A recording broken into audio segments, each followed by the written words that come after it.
My name is Benny Johnson. As some of you know, I've been struggling with addiction. However, I decided to change my life and went into recovery. I've started this podcast 90 Days Clean, and I want to take you along in my journey. What does lie ahead of me? Let me be frank, I do not know. Will I ever drink again? I do not know. This is how Stairway to Redemption was born. It is my search for answer in a real-time process of what is going to work for me. It is then my aspiration to help you figure out what's going to work for you. It is our journey together.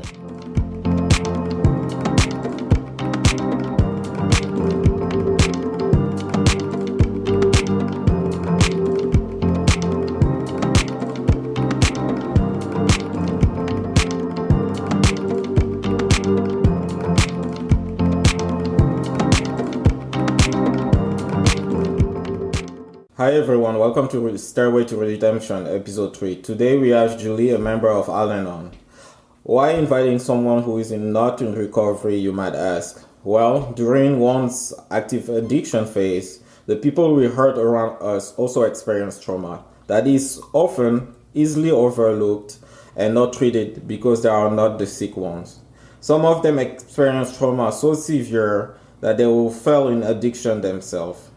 Hence, today's title, Collateral Damage. Let's take a look at the destruction that alcoholics or addicts can cause to non-alcoholics. Julie, why don't you introduce yourself? Hi, I'm Julie. I'm a grateful member of Al-Anon. I've been in Al-Anon for about 4 years now. And initially when I came in, I wasn't in because I was experiencing a sick and suffering individual, which is what we call our alcoholics and addicts. At the time, but I was experiencing the residual effects from my childhood because my qualifier, which is what we call the sick and suffering individual, basically was my stepfather, and so I experienced it basically my whole life from the time I was about 4 or 3 till I was 16. And then after that, I had another qualifier that I married, and and then that was for 2 years, and I got out of that situation. But it was a horrible situation. That was really bad. But right now I'm really happy with everything because the program is actually helping me to learn how to live life. Because basically what it's doing is it's helping me make better decisions and allow people's problems to be their own, and to stay in my lane. And to try and treat it with a maturity rather than reacting. I'm learning to respond instead. And the hardest part is the think. So that's one of our acronyms, right? What does it stand for? To think? I'm trying to remember what it means.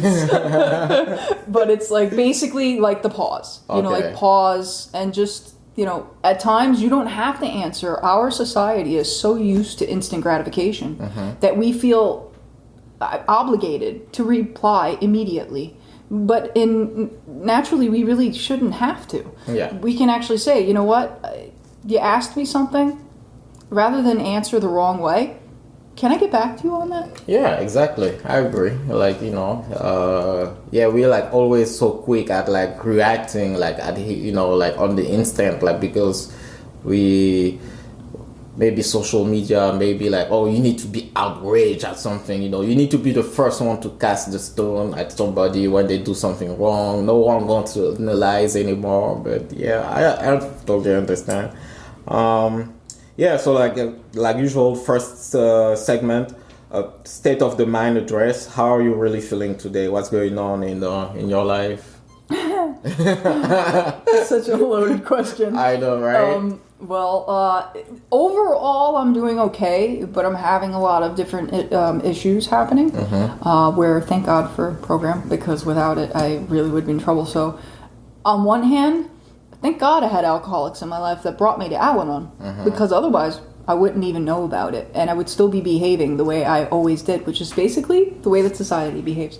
But I'm basically pretty okay, but I am having a lot of anxiety lately, dealing with a breakup, and the person's not taking it well.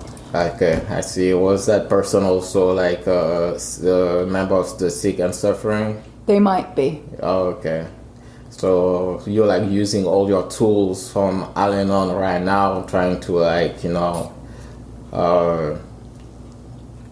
would we say like shake that person off or trying to deal with that person? To handle the situation, yes. Doing directness, not giving into the drama of it, and I'm cutting out all of the unnecessary things that basically when I'm dealing with something, typically people try to divert you by projecting. Yes. Right? Or by bringing in other factors that have nothing to do with the issue at deflecting. hand. Yeah, that's what they call that. Yeah, deflecting. Projecting and deflecting go hand to hand sometimes. So that's what I'm dealing with. So I'm learning. Also, my best friend is a double winner. She's got 27 years of sobriety. What's a double winner for our audience? So what's... So a double winner is someone who's a recovering alcoholic and also in recovery for Al-Anon.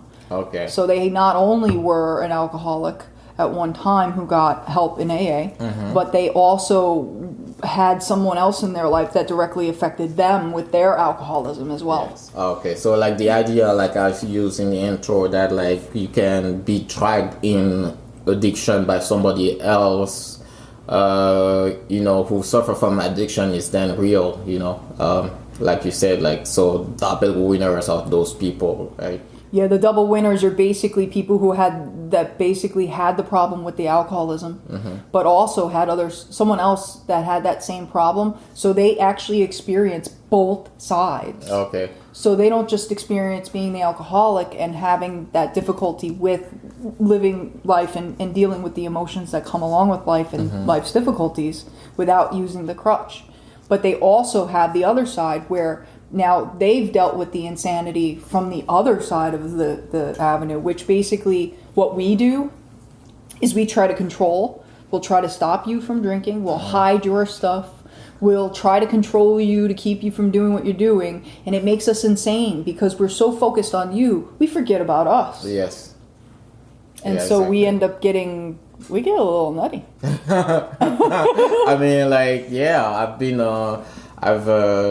besides you, I remember going to a meeting and there was that person who was from Al-Anon and became an alcoholic. She was a double winner too. And just to the voice, I'm like, oh my God, her husband drive her crazy. Like, she fell into that addiction after her husband recovered, but because she couldn't let go of how he was in the past, question, why did you join? When did you join Al-Anon? What happened? Like you said, to circle back to what you said about like your stepdad, I believe, and like the first person you married. So was that like after the first person you met, your ex-husband, that like you joined Al-Anon, or was that? Kind of, yes, Yeah, okay. Actually. So what happened was I was in a 10-year relationship with someone who had an addiction also, not alcohol or drugs, really, more so something else. Okay. But basically I walked away, and at that point, because I was doing so much, like I was really doing a lot of self-reflection and a lot of like examining who I was and where I was and why I was there. And so my best friend Krabby, I didn't mean to use her name because that's very distinctive. Yeah. Shout out to Krabby. Maybe we'll beep it. It's up to you. Yeah, we'll see. Yeah, but anyway, my good friend, she basically said to me, I think you really need to go to Al-Anon. Okay. And so I said, okay. Now the funny part about this is that I've been friends with her for 21 years, and she was feeding it to me without me knowing. So when I went to my first meeting, I didn't do beginners meetings, which is what they do in Al-Anon. They take you in the other room because what happens is when people who are coming into Al-Anon, they're so sick that they think that when they come in, they think that you're going to fix their alcoholic. They think that you're going to teach them how to fix the situation and help the whole thing, and how do I get them to stop, and so they have to literally teach them how to speak and what the expectation is of the program, because what happens is there's this unrealistic expectation when they come in that this is going to cure everything, I'll be able to stop him from drinking or her from drinking, and everything will go back to the way it should be. But they're basically coached in the beginners meetings so that they can get all of that out, their frustrations and everything. Because when you're in an Al-Anon meeting itself, I forget how many beginners meetings they do. I forget, 12, 18, I don't even know. I never went to one. Okay. Because basically, as soon as I came in, I knew exactly how to share already. Okay. I can't explain it, but all I could say is it's got to be from the, slowly being fed. Okay. So if I understand it correctly, like you have the beginners meeting where it's like basically for the loved one, the wives and family to come and vent and, express themselves. And then you progressively tell them that actually we're not here to fix your husband or your son or your loved one, whatever, or whoever it is. But you already were past the idea of fixing the person that you were like, I know I cannot do that. I just need support for myself because I'm going crazy right now. Basically, it's not so much that those beginner meetings are meant for them to vent. It's just what happens. You can't control that. People's emotions are running wild. The idea is to teach them how we have to focus on us. And we cannot control anyone but us. And step one, we're powerless over alcoholism. Okay. You're powerless over anyone but you. All you can do is focus on you. And people don't like it. When they come in, they do not like that. Because that's not what they want to hear. Okay. But if they stick with it, they slowly learn a different way, and how you don't have to walk away from the relationship. Whatever it is, father, son, mother, daughter, romantic relationship. You can actually have a thriving relationship with someone who is in the throes of their addictions, and use your tools that you can just stay in your lane, and you can have that serenity. So it's all about the serenity. But yes, I did bypass it. I don't know how, but I just somehow knew how to share, and people were very surprised because they knew it was my first meeting, and they were a little bit thrown by it. But it's all about keeping it in the eye, talking about your experience, strength, and hope. That's the idea. So next question. Is it okay to tell the audience that you work also in the field, like you're like a counselor for like people who have trauma and stuff like that? So well, I'm not really a counselor so much as I help people acquire basically their retirement.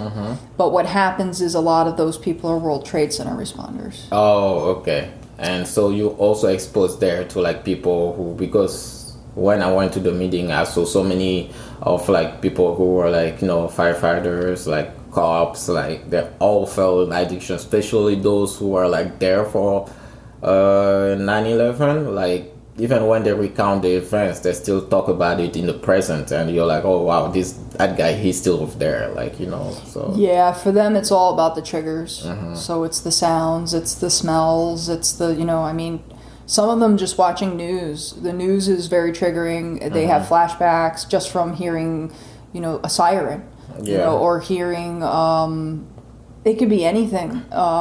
There's a lot of different things that I've experienced. The firefighters the most. Yeah. Firefighters in the NYPD, especially when they saw people jumping from the windows. Yeah. Those are the people who are the most scarred. But the people who are also just as scarred are the people who really lost their brothers. And it's really firefighters. I mean, I had a firefighter, grown man in his 50s, just bawling like a baby in my office because he has to unfortunately relive it all because he's trying to pursue this, and the only way to pursue it is by experiencing it because he has to share it. Okay. So he has to relive it again. Okay. And it's difficult for them, and I always try to be very empathetic about it. It's not always easy. It's very draining. Yeah. Speaking of draining, is it a fair assumption to tell that in addition of like your personal life, do you feel like paying by osmosis to those people too? Yes, I have an ability they call it empath. So I didn't realize until I was in my 30s that I was an empath. I can feel the energy in a room. I feel it change. I've been in places like bars, for instance, where I'm very engaged and having a good time, laughing and singing and having fun, where all of a sudden in the midst of all of that, nothing's changed. We're having so much fun.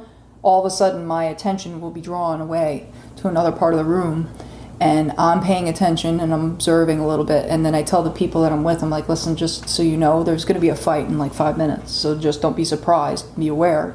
Keep, stay on your guard. And sure enough, there's a fight. There's a fight in 5 minutes. Yeah, or not exactly 5 minutes, but shortly thereafter. That's very telling and impressive. No surprise, you work in that field. You're using your talents for sure there. How similar AA and Al-Anon are when it comes to the structural point of view? Like, do you guys have AA and Al-Anon? Yeah, do Al-Anon have 12-step program, or do you guys have the steps are exactly the same. The traditions are exactly the same. All right. The only difference is in the way we attack it. Mm-hmm. So give me an example. So I guess the example would be where I guess you could say step one, right? So we have to accept that we're powerless over alcoholism. Mm-hmm. On my end of things, we're accepting that we can't change anything that alcohol is doing. And we're taught to hate the disease, not the person. Okay. So we're taught to separate the disease from the person. Mm-hmm. We are taught to accept that we can't change what's happening, only they can change it. And the thing about it too is that alcohol is so it's just so toxic that it has control, and there's nothing that anyone could really do about it that's looking from the outside in. Okay, I understand. What is it What do they teach you when it comes to dealing with somebody who's fresh out of inpatient? What can happen sometimes is somebody fresh out of treatment found the meetings, they found God, they found whatever recovery help they have, and they cling on it. And sometimes families feel resentment because they're like, oh, you feel better, you owe us emotional debt, you need to pay us. So how did they teach you to be patient with? Well, basically the whole idea is that as you go through the program and you learn the tools, mm-hmm. and you start to actually implement them, the hardest part is being conscious in the moment. Yes. So being conscious in the moment of your own behavior and how you are reacting versus responding. So what happens a lot is when we go to Al-Anon, we'll share that experience. Now, we're not there to complain about our sick and suffering loved ones. We're there to share our experience and then the strength and how we rose above it, and then the hope that there is a better way. Uh-huh. And so the idea here is let's say you have a situation where I don't know. Maybe... I have a perfect situation. Oh, you do? Yeah. Okay. So I have a friend right now in that I go to group therapy with. He has to go to a wedding this weekend, but he doesn't feel himself fit to go to it. That's his cousin's wedding. And he's feel the peer pressure from his family, especially his dad, to go because they want to see the family as a unit and stuff. And he was told that, if you don't feel like going, right, because the wedding there's going to be alcohol, he told him that then you are doing this program wrong. And we're like, oh wow, how I was taken apart because that's definitely a message that's that's kind of pretentious, I think that would, I'm not the expert in mm-hmm. Al-Anon. I am only 4 years in. If I had 30 years, maybe what would be an Al-Anon approach? But my approach from what I've learned in Al-Anon would be you have to do what makes you feel comfortable. I mean, what's more important, someone's wedding or someone going out? Yeah. Because of the wedding. Mm-hmm.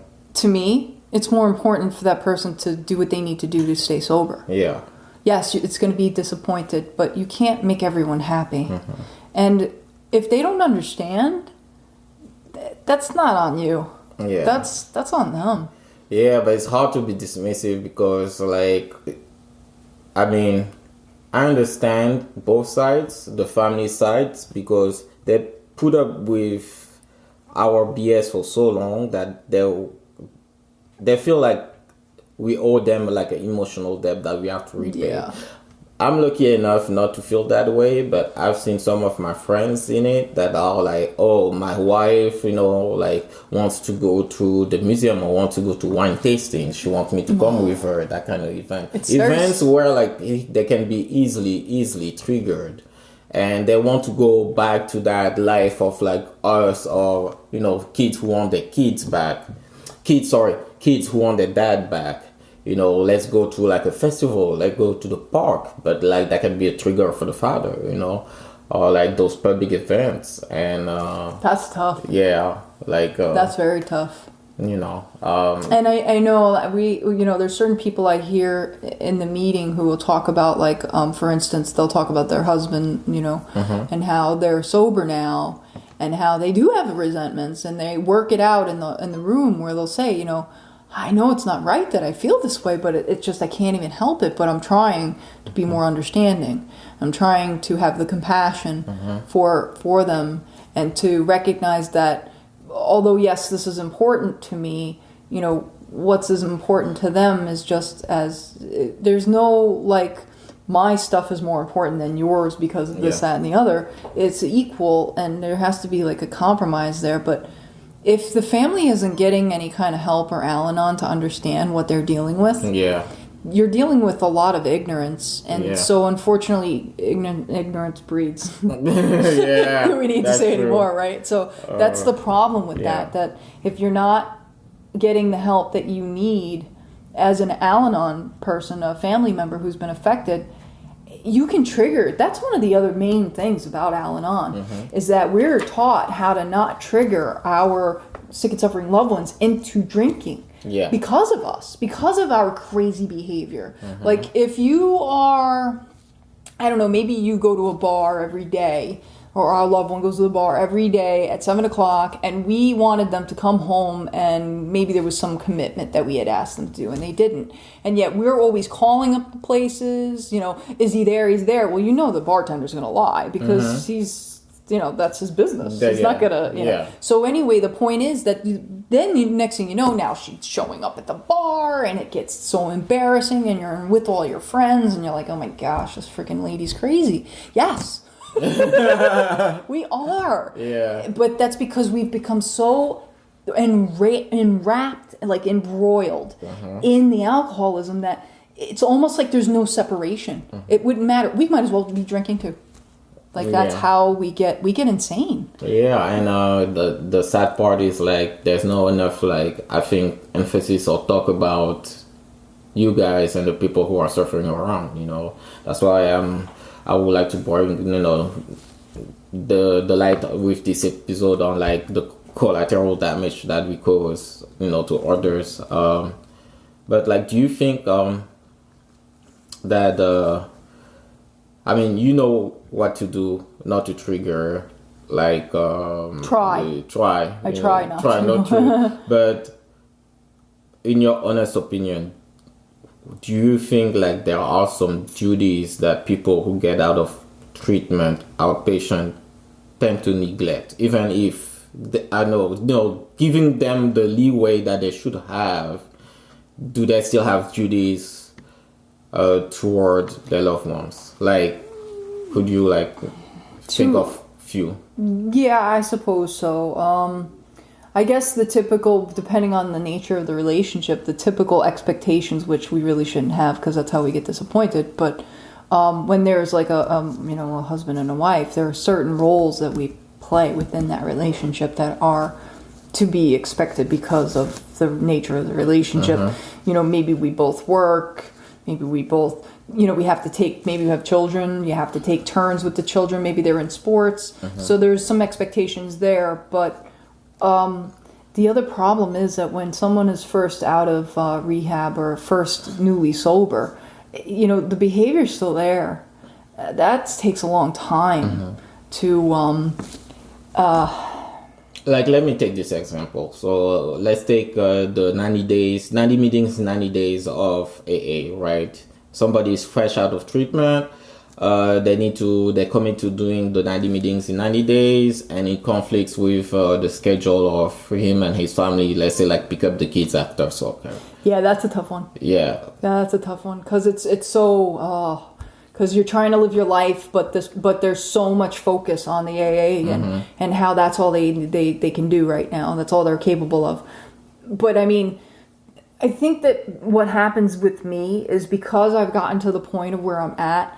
It's 4 years for me, but really I've been learning for a long, long time.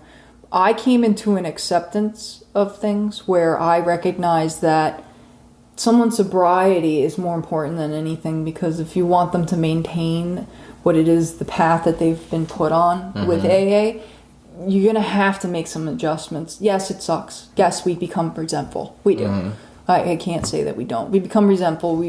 How come it's always us? Now you're sober, and now you get to go off into these grand meetings and have fun and just talk to all kinds of people. And then when you come home, you're excited about it. Yeah. We just want to punch you in the face. Wow! All right.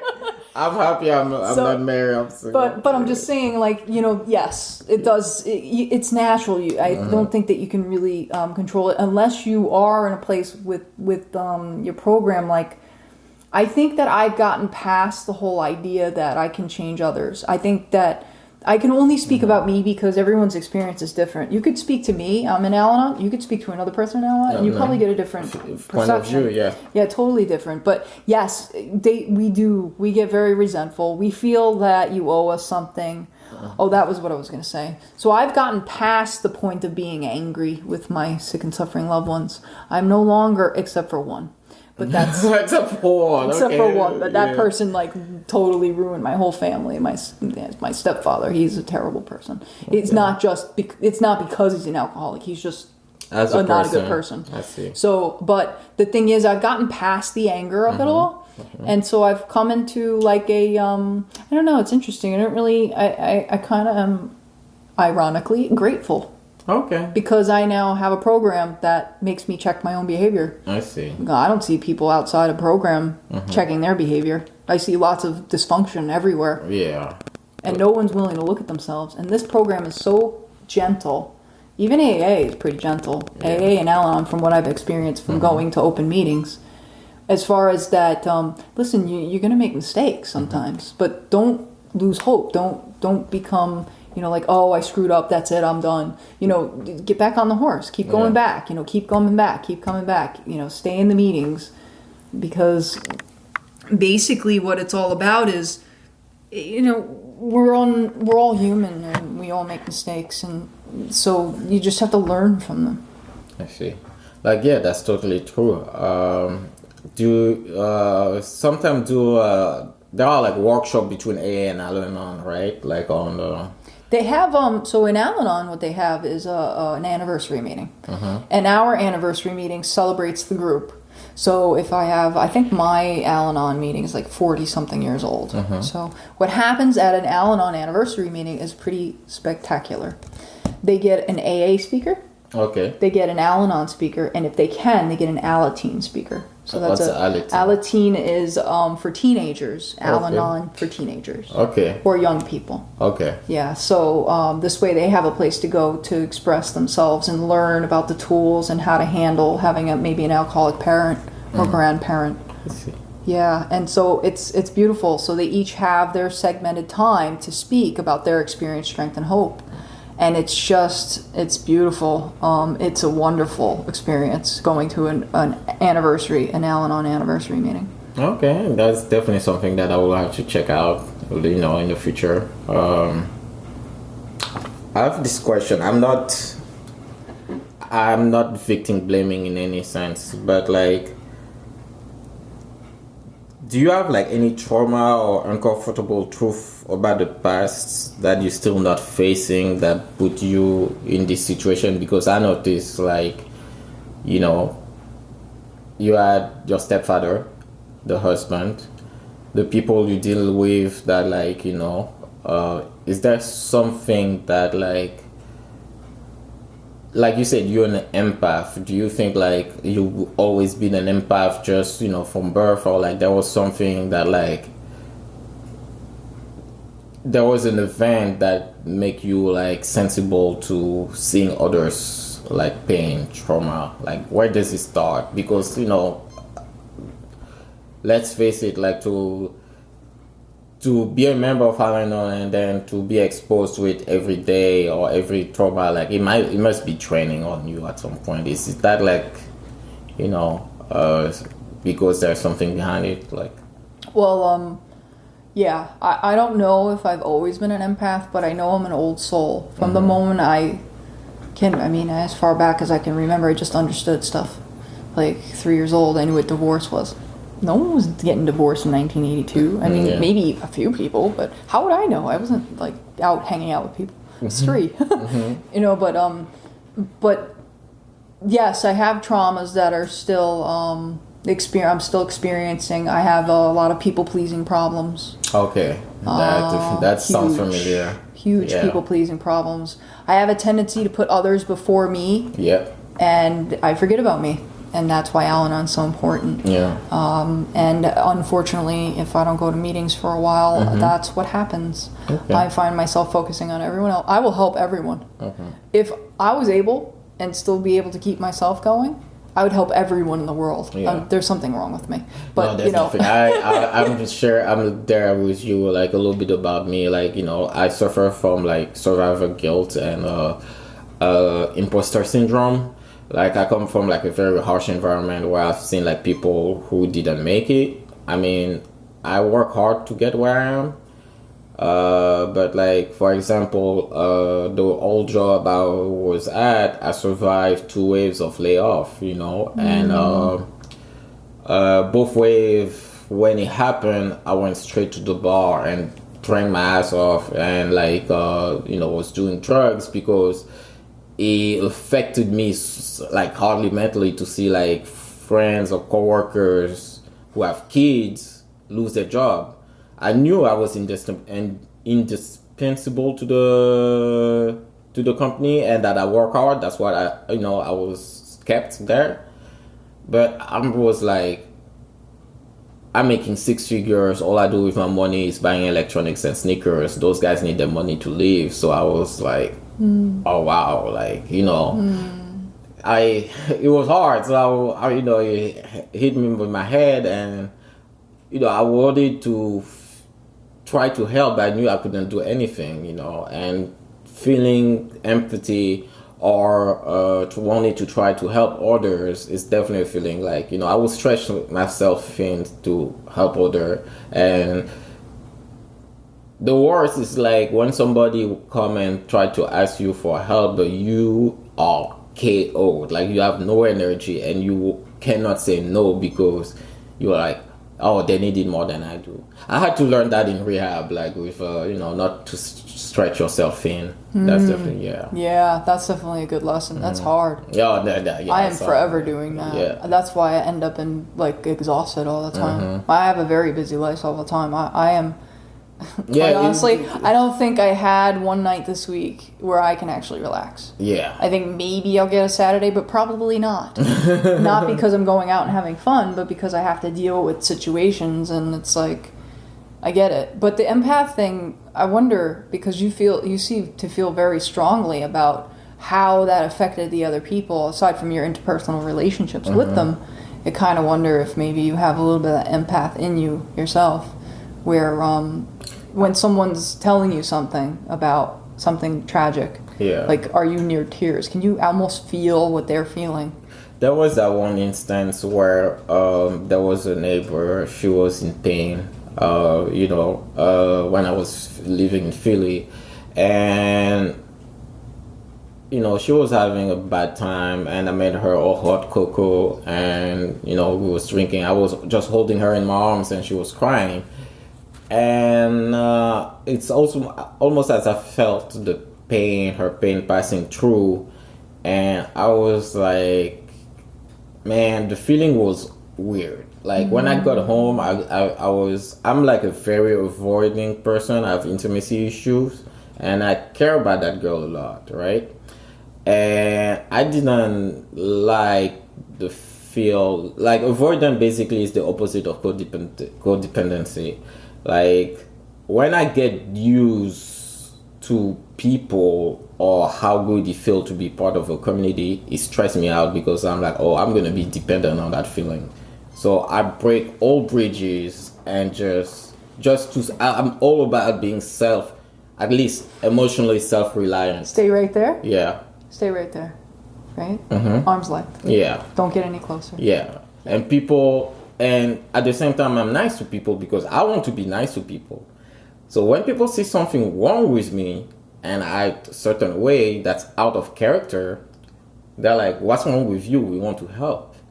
The true story, like, how did I go to rehab? My best friends, both of them, they called my mom on me. Oh. Yeah, my mom came back to my apartment and she was like, let's go. She was crying. Oh. Yeah, myself. And you know how I feel about that? I'm like, to my friend, you better not mess up. I'm going to call your mom on you too. You see the mentality? I'm so grateful. I'm grateful, but I'm like, wow, this is low. If you had to call my mom on me for me to like get it, I feel shame. You know, I'm grateful. We talk about it, but I'm like, all right, I'm looking at you. I see you. You better behave because I have your mom numbers too. You know, like that's the mentality. Because I'm so proud, and you know, it's a pride thing, and also, you know. But at the same time, when it comes to good friends like that, like that's what friends are for. Yeah. We're supposed to say the things that most people would never say to them because we care. Yeah. And that's what they did. Yeah, that's what I did. At that point, I was just, you know, I was not thinking about like, you know, suicide or killing myself. That was not in the plans. But I was like, yeah, this is it. I'm fine, you know. And they were like, no, man, you're not fine. Yeah. Like, yeah. And like, there were other people who tried to help that I would like, you know, double down on being mean to them because I was like, yo, that's not your problem, you know. Yeah, back off. Yeah, back off, you know. And when I'm gonna go to my steps, some people are definitely holding on their tickets for me to be like, hey, say sorry or something. Oh, your amends. Yeah, amends. Yeah, that's gonna come down the line. I didn't even start the step yet. I've done reading the big book, but I think it's gonna probably come next week or something. Oh, like good that. for you. Yeah. Then we'll be like kind of at the beginning because I'm doing my second step now. Okay. So second step is something about how you accepted a power greater than yourself. Yeah, power greater than yourself. First is like recognizing that you're powerless. Yeah. Acceptance. Yeah. Yep. I think the second is power. Yeah, power. Yeah. Step work is very exhausting. Yeah. Beware. Yes, because lots of emotions. I am not good with emotions. Me neither. Like I cried in rehab. I hate rehab. That was my second time around, and like, oh my god, like you need to deal with I cried. So like where I went in inpatient, we have those things called candlelight. Basically, it's your graduation speech, right? I did my speech. I was the only one crying there. Like, you know, the other guys, they did the thing, you know, clap, and I cried. And I see people in the group, the other patients, some of them cried. Like one person told me like to send them the speech that I wrote. Like I'm gonna probably share it in the group one time. I'm gonna read it online or like share it on the social media. But like, yeah, people were like emotional. I'm like, you look at me crying like a baby. Yeah, but it's the only thing that heals. No, yeah, I hate it too. So, I'm not, you know, when I grew up, one of the reasons why I don't like my stepfather is because we weren't allowed to cry. Yeah. No, it was not allowed. Like not just. Like no one was allowed to cry. We weren't allowed. Oh, get over yourself. You know, that kind of thing. Suck it up. Yeah. Yeah, that whole like mentality. So it has taken me a long time. I never used to cry, and I have cried more in the last 4 years than I have my whole entire life. Yeah. All from Al-Anon. And you reminded me of something when you were talking about Al-Anon, is that like the benefits like from the program in general, because this could be AA or Al-Anon. I was so rebellious toward God. I did not want to believe there was a God. I didn't want to have anything to do with that.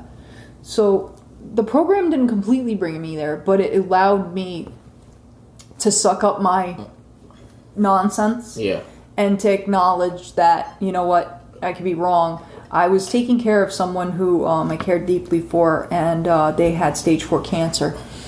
And they almost died toward the end of their middle to end of their treatments. And I prayed to God for the first time ever. They passed out with their eyes open, and it was very disconcerting. And I was terrified. I thought they died. I had no idea what was going on. And I prayed to God, and he came back. And I was like, oh, okay. there's something there. Yeah, so I was like, all right, I got you. All right. So then a week before I walked, that person was healthy for another, I don't know, like 6 years or maybe more. I dated them for 9 years. And so 9 years later, 7 to 9 years later, I was trying to leave the relationship and I didn't make enough money. And I basically, to make a long story short, I was looking for a job for 3 months, couldn't find one. Finally, I was in my car and said, that's it, I let go and let God. I let go and let God. And I hadn't even started the program yet. But my friend was kind of encouraging me to go that way. So I let go and let God in a week. My whole life changed a week. All because I let go and I let God. I got an offer for a job. And instead of going there, I told my current boss, he was my friend, not just my boss. And he told me to talk to the management to get it matched. And they did. Then I found an apartment. And it was the first one I looked at. And they gave it to me immediately. Oh, wow, nice. And then I broke up with my boyfriend and moved out, all in 7 days. Yeah, wow, that's impressive. That is my miracle. Yeah, that was when I couldn't turn away. I will never, ever turn away from God. I will never, for me, I know that He's there. There's too many things.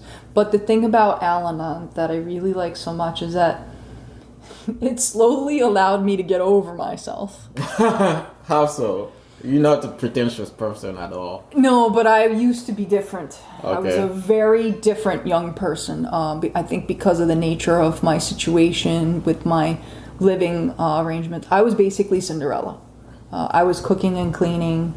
By the time I was 11, 7, I was cleaning everything.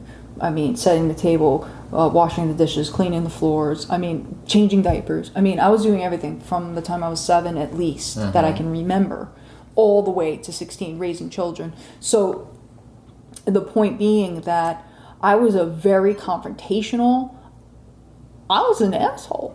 I really was. For the lack of a better way of putting it, I was an a-hole. I was not a nice person. I was a really difficult child. I got into fistfights with boys on purpose because I had fun beating them up. That's right. I would like to see that.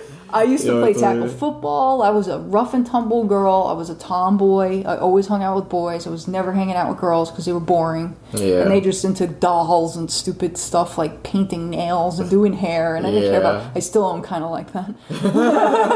But anyway, so the point I'm trying to say is that it allowed me to slowly get over myself and to come into an acknowledgement of a higher power of my own belief before ever coming to the fact that my belief is in God now, in Jesus Christ. I'm very much for both of those. So like you had a transition from like higher power to God. I had to transition from atheist to higher power to God. Okay, that's interesting. Oh wow, I never And I don't like organized religion. I feel that it's man-made. Oh no, like I was raised Catholic. I still believe in God, but like you tell me about the Vatican, I tell you it's like a mafia. So corrupt. Yeah, it's a mafia. So corrupt. Like, I mean, look at all the gold they got. Really? Like they're wearing Pradas, like they're like shiny, and then they just rush under the rug about all the little, all that crazy nonsense that's going on. That's over an there. episode for the other story. Yeah, you're talking about that. But anyway, I'm sure you have more questions. Actually, I think we are like through. This is the segment where the floor is open to you. What would you like to say? If you have any question for me, yeah. Wow. I wasn't expecting that. I don't know. I think I do have a question for you, actually. Yeah, sure. So when I first came into AA, I came in with a friend, and they had hit their rock bottom. I was one of their drinking buddies, and but I'm not much of a drinker. I just drink really socially here and there. I'm not really into it. But they were done. They had a long run, and anyway, they came into AA, and then it was like the beginning of the virus all of a sudden. I think they came into AA in October, and then the virus hit in like March. But they asked me to go to a meeting, I think in November or something like that, in December. And I felt really weird, because I kind of felt like, here I am, this girl from Al-Anon, and I'm going into AA meeting, and it was open, and I was like, what are they going to think of me? Like, I'm just here for a show? But that really wasn't what it was, But that's how I perceived it. And I'm curious, What did you think when you heard that there was someone from for the first time, whoever it was, the first time you experienced somebody saying, "Hi, my name is so-and-so, I'm a grateful member of Al-Anon," in an AA meeting? Yeah. How did you feel about that? Oh, that question couldn't be any better. So, like, the first time I heard about Al-Anon was when I was inpatient. And there was that lady who came from Al-Anon and didn't want to define themselves, tell their name, first of all. And also, they were talking about one of the founder of Al-Anon that was part of the band, or I forgot the name. He was no, but also when I was reading at the pamphlet, I'm a very analytical man, critical thinking. I'm like, Al-Anon, Alcoholic Anonymous. Why the branding was so similar for something that's not similar, the same? That means they're trying to piggyback on something that is already existing. And I was like, this was done for marketing purposes. And so I was already taken aback from back then. And there was somebody impatient with me that we got along. We are actually in the primary group, and he's an alcoholic and basically blamed Al-Anon for ending his marriage. So he was that meeting went up the flame because he attacked that. Basically, what happened was he blamed Al-Anon for ending his marriage, and he was talking to this woman that, you guys, the part where you said you cannot save the guy, it's all about you, you need to focus on you. Yeah. He was at the part in his marriage, oh my god, I'm losing my English. Part in his marriage where he was not drinking anyway, right? But I guess the damage was already done or something. And she was and she grew closer from the Al-Anon group and away from him.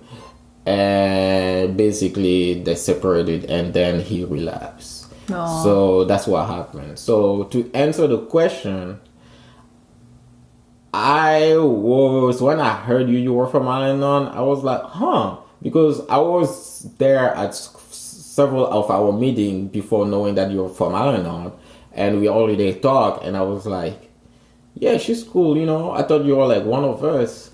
And then when it was from Al-Anon, I was, what the hell? I was taken back a little bit, but that's why also I'm invited you, because I want to give Al-Anon his fair chance of, defining who they are. Yeah. For me, I just, when I got into AA, first of all, I thought it was very culty. Right? It has that culty vibe. Yep. They need major rebranding. I know it's not a program of promotion, a program of attraction, but man, if you want to help people, if you want to attract more people, even though it's really, what do they say? It's something, not promotion. It's a program of. It's not a program of promotion. It's a program of attraction. But attraction, not promotion. Yeah, that's it. But to attract, they need to work on their branding, because I know there are different, but so many people are missing on the message because of the form. The form is iffy. And also who's spreading the message are not always the best messengers. Well, kind of like what you said with the Al-Anon member. She gave you a bad taste in your mouth, first impression. First impression, she gave me a bad taste in the mouth. Then my friend was there, so And let me tell you, there are people who come to the Al-Anon meetings where I'm like, did they ever go to a beginner meeting? I'm like, why are they in here? So it's not just you. Yeah. Sometimes people don't, it takes them a long time to get the idea of how it works. Mm-hmm. You can't just go in there and basically have, for lack of a better way of putting it, a bitch session about your relationship, about your difficulties. Yeah. That's not what this is about. This is about sharing your experience, strength, and hope always. Mm-hmm. And so what happens is you'll get people who are coming in, and they're coming from different groups. So you might have a healthy group yourself, but you'll have people coming in, which is great. You always want that different perspective, because of course, if you're with the same group of people over and over and over, you're gonna have the same. You're gonna have a mass effect, like you're gonna feel like somebody else that shared a meeting recently who said like that you get that whole like tunnel vision. Yeah, kinda, because you get that what do they call that? Like the pack effect, where you're one mass pack. Effect. Yeah, that's what they call it. So then basically you're all thinking alike, and no one's really thinking outside the box, and all of a sudden it becomes like a click. Yeah. Yeah, like that idea. So that happens, but it's good to have other people come in. But then sometimes you're like, whoa, what are they teaching over at that meeting? Yeah. Like, that's a little weird. Like, why are they talking like that? So it can be a little bit odd within the same, for us Al-Anon members. Yeah. Sometimes, yes, we had an incident recently where that happened. We were like, why are they speaking? Not sharing, speaking. Like, and they were not on topic at all. It was like, not even close, and I was just like, meanwhile you don't want to upset someone, but at the same time it's like it's a real fine line of trying to pull them back to stay on topic. It's very difficult, but it's very interesting. I was curious about that because when I share in AA, I can't share the same way I share in Al-Anon. Oh, obviously. No, I couldn't totally imagine. different. Yeah. I have to literally think about what beginners meetings are the most difficult for me to share in. Because how do I contribute to that meeting? Exactly. It took me forever to figure that out because I was like, man, you're talking about people who were just coming out of the throes of it. They're just getting into the program. They're just learning the baby steps of it. Just getting comfortable in their own skin to be in this meeting, period, let alone chair. And then people are coming up to them and trying to get them, to help them, which is great. But at the same time, to be that person must be very intimidating. All these people coming up at you and you're like, whoa, what the heck? Why? So I can't even imagine what it would be like. But what I do try to do is basically kind of give them the perspective from Al-Anon. Okay. How proud a lot of the times Al-Anon members are of the family members when they take that step. It's such a courageous step. It's just such a courageous step. And then to continue to keep going. Like my friend who had brought me in, that's what he did. And he ran with it. I could not believe how he ran with it because he was not even, let me tell you, when the AA was brought up in the beginning, while he was detoxing, forget it. That wasn't even close. But, he had gotten to a point where he knew something had to change and he didn't know how to change it himself. Yeah. So he went in and he embraced it. Not right away. He didn't accept that he was an alcoholic right away. That took a while. And I would think so, because who wants to look at themselves like that? I wouldn't want... Listen, I think in the beginning of Al-Anon, I didn't want to believe that I wasn't capable of maybe responding properly to situations. Yeah. I was definitely reacting, no doubt. I mean, I have a lot of rage and anger from the alcoholism. I have a lot of rage and anger because of the lack of control I had over my life. Yeah. And all of what I experienced, that goes right back to that, circling back a little bit. To the idea that, because of your trauma, you found yourself in those situations. In places where I never expected. And, one of the things, too, is I am always attracted to alcoholics. I wanted to bring that. I wasn't sure if I should have brought that, but, I'm always attracted to alcoholics. As an empath, I'm attracted to narcissists. Yeah. Yep. I'm attracted to addicts as well, drug addicts. These were all people I came into contact when I was younger, in my 20s even. I've been in love with... Actually, I'm going to actually go as far as to say that I have literally been in love with... I think everyone had an addiction. Okay. Whether it be sex, drugs, alcohol. Yeah. Definitely everyone. Is that because you think you is that are you on a mission to fix them when you get involved with them? That's funny. That's a really good question. So I think it's partially that, yes. Okay. I tend to want to be able to fix things, and because I understand them, I think I don't know why. I can maybe pay it forward and help them. But the other part of it is that I think there's three parts. There's that. The second part, I think, is also that it's comfortable because it's familiar. Oh, yeah. I know what I'm dealing with. It's easier. Yeah, you grew up in that. Okay. I grew up in it. I married it. I've continued to experience it in different ways, through different relationships. So it's comfortable. because it's familiar. Holy shit. Yeah. Yeah, that's insane. And then the third part is Yeah. the people pleasing, the not putting myself first, and not, I think at this point I have to admit, and this is very difficult to admit, that I don't know that I deep down subconsciously believe that I deserve a different type of relationship or love. That maybe I feel, I'm starting to kind of come into that now, where I'm starting to wonder, is that really what it is? Is that, No. because I never seem to be able to stand in my truths and embrace what is important to me as being the end all be all. Mm-hmm. I'll always take the step of saying, oh, well, this is what happened to them when they were younger, so I have to understand where they're coming from. Yeah. So on one hand, the compassion's great, but on the other hand, it's a character defect for me. Yeah. Like, that compassion goes against you and your boundaries, basically. Because for whatever reason, when compassion comes in, it dissolves the boundaries. And I don't know how to change that, but I'm hoping that the steps will help me to do that. Yeah. Because I think that if I can heal whatever that part of me I think it's subconscious. I think it's just there. I don't think I'm aware of it yet. It's not something that I've come to just yet. I think it's part of the spirituality. I think that doing the steps and becoming stronger in my spirituality, that I think that it's going to divinely come into that as long as I put the work in. But it's very difficult to sit down and do that. No, it's about also manifestation. Like you said, if you put the work in, you're definitely gonna end up with somebody that deserves you, and vice versa. Vice versa, like. And it's really all about, somebody. Okay, so they have certain things. It's not Al-Anon, but I have a book that I read, and it's my Bible. If I'm reading it, and it's a daily reading, I'm grounded. But if I'm not, my emotions are all over the place. What book is it? So it's called, it's Melanie Beattie is the name of the author, and it's called The Language of Letting Go of Codependency. Oh, okay. We're all codependent. Everyone. Yeah. Because we have to be, we're human. But it's the level of codependency that's the problem. Yeah.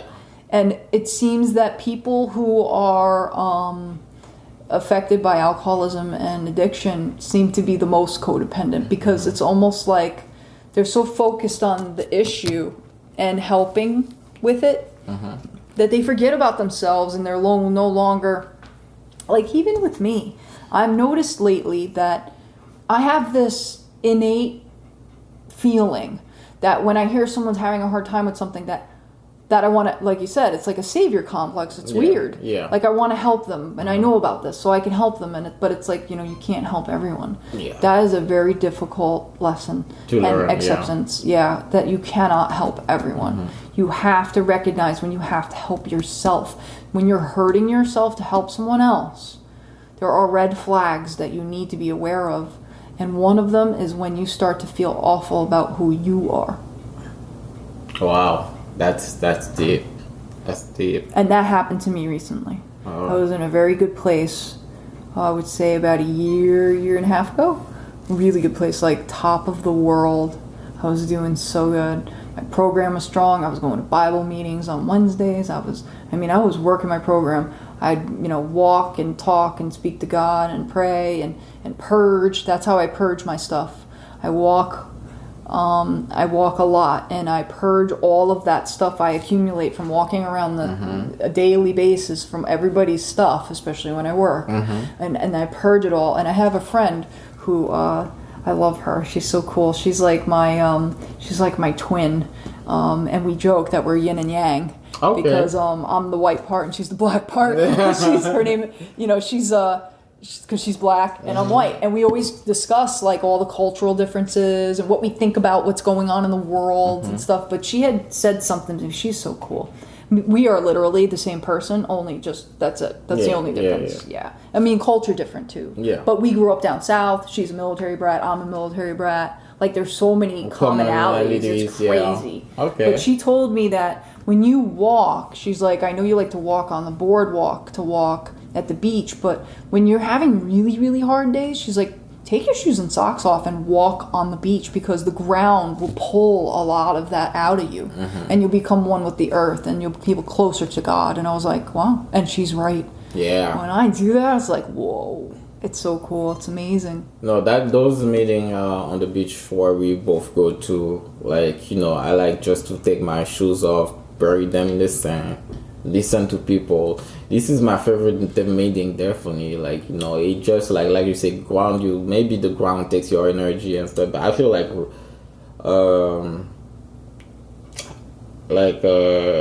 how you say, new again when I get out and get up after the meeting, because it's like even last time I was there, it was a small group. When was it? It was Tuesday. It was a very small group. So after we all shared, because when it's a small group, we all share.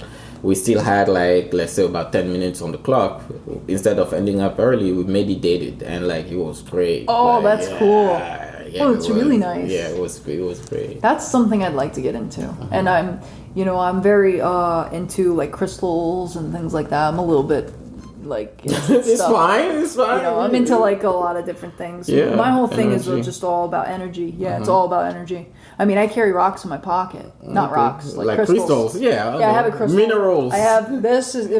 So I wear a green agate ring that absorbs negative energy. I wear a black tourmaline crystal around my neck that absorbs negative energy, because because of the empath, I can't control it. Yeah, I know need you're exposed protection. to it every day. Yeah, so it's interesting. I got into that from a horrible job I was in. It was so bad. I was ready to lose my mind. Yeah. And it helped. Whether it was psychosomatic, I don't know, but I do believe in the crystal thing. It's a little strange, I guess, to some people. No, I haven't been in the crystal game yet, but I still have this from the ball ritual, balls where the bell they ring and the the Tibetan bowls. Yeah, the Tibetan bowls. We did that therapy in patient. That's supposed to be very interesting. Yeah, and they give you that tying knot, basically what I have around my wrist the right friendship. now. It's like a friendship bracelet. It's more. Yeah, exactly. So I still have it. So and there's something about the megahertz, that the level of the vibration. Oh yeah, those vibrations are so good, and it's supposed to be very healing. Yeah, healing. Yeah, because they're have you been close to a speaker at the concert? Yes. You feel the vibration in. That's those vibration gets in you similarly, in a similar fashion. That's neat. Yeah. That's really neat, and I believe in that, because we're mostly water, so we're going to be affected by a lot of things that surround us, and that vibration. If you think about it, if we were water, legit, actual water in a pond, that would be the ripples moving. Effect, yeah. So it's it's an interesting thing to think about, how we're predominantly water.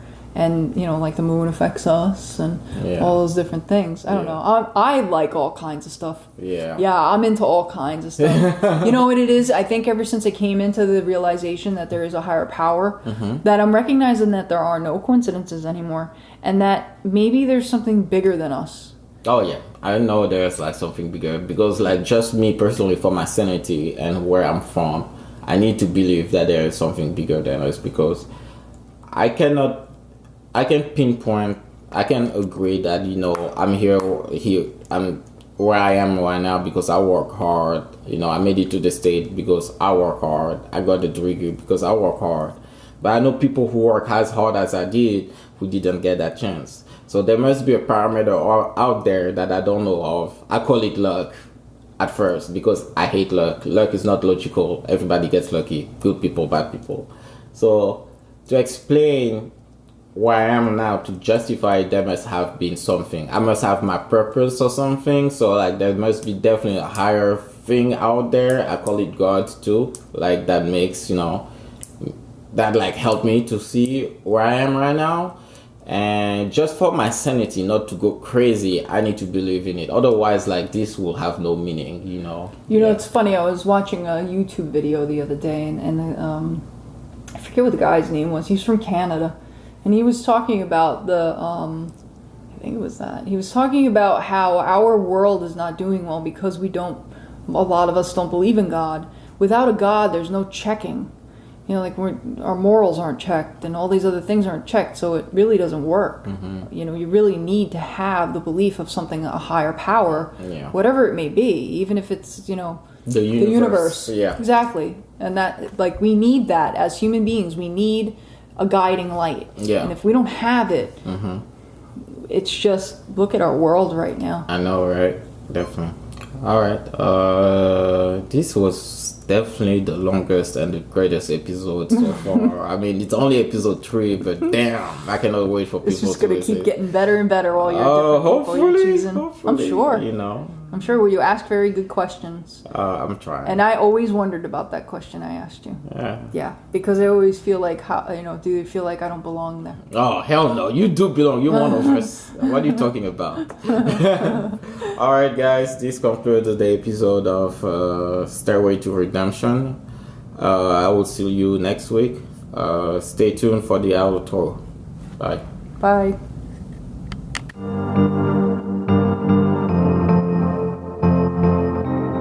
There you have it, folks. What a great episode it was. By far the longest. Thanks again to Julie for her time and insight. Quick announcement.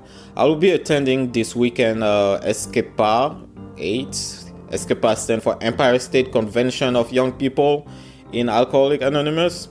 It will be a perfect opportunity for me to interview a bunch of speakers that will be at the event. I might even try to record video. Let's see how it goes. I can't promise anything. Anyway, you are in for a treat next week. Okay, guys, take care. See you next week.